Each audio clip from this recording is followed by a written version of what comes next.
मुंबईतल्या भगवती रुग्णालय खासगीकरण चर्चा सध्या जोर धरतीये। या रुग्णालयाच्या खासगीकरणासंदर्भात चर्चा जोर धरत असताना याच विरोधात मनसे आता मैदानात उतरली आहे। मनसेच्या वतीने या ठिकाणी आंदोलन करण्यात आलेले आहे। मनसेचे संदीप देशपांडे आणि नयन कदम यांच्या उपस्थितीत आंदोलन झालंय। निषेध या ठिकाणी व्यक्त करण्यात आलेला आहे या घटनेचा।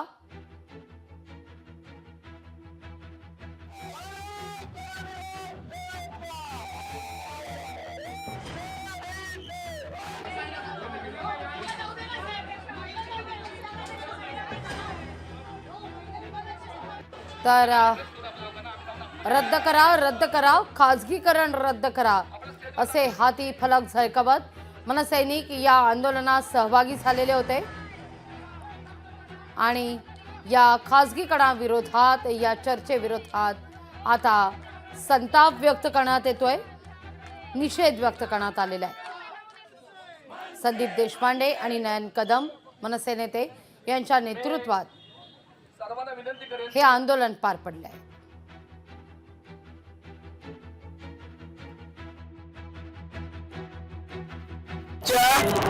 धर्मानुसार प्राथमिक आरोग्य सेवा रुग्णांना देणं हे महानगरपालिकेच्या प्रथम कर्तव्याचा अर्थ असा की जो कर आम्ही लोकांकडून गोळा करू त्या कराच्या बदल्यामध्ये आम्ही लोकांना या सुविधा देऊ। त्याच्यामध्ये मग प्राथमिक शिक्षण आलं, रस्ते आले, वीज पुरवठा आला आणि प्राथमिक आरोग्य आलं। तुम्ही जर आमच्याकडनं जो कर गोळा करताय त्याच्या बदल्यात जर आम्हाला आरोग्य सेवा देणार नसाल तर मग आम्ही महानगरपालिकेचा कर कशासाठी द्यायचा हा मुद्दा आहे। आम्ही हेच वर सांगून आलोय की तुम्ही तुमच्या प्राथमिक कर्तव्याबद्दल स्वतःची सुटका करून घेऊ शकत नाही प्रायव्हेटायझेशन करून। त्यामुळे आम्ही हे प्रायव्हेटायझेशन होऊ देणार नाही। आम्ही प्रशासनाला विनंती केली की हा जो काय तुम्ही हे केला तो गोष्ट रद्द करा आणि याच्या उपर जर जबरदस्तीने कुठल्या माणसाला तुम्ही हे हॉस्पिटल दान केलं तर त्या हॉस्पिटलचा कुठलाही स्टाफ या हॉस्पिटल पर्यंत पोहोचवणार नाही याची जबाबदारी महाराष्ट्र नवनिर्माण सेनेचे महाराष्ट्र सैनिक।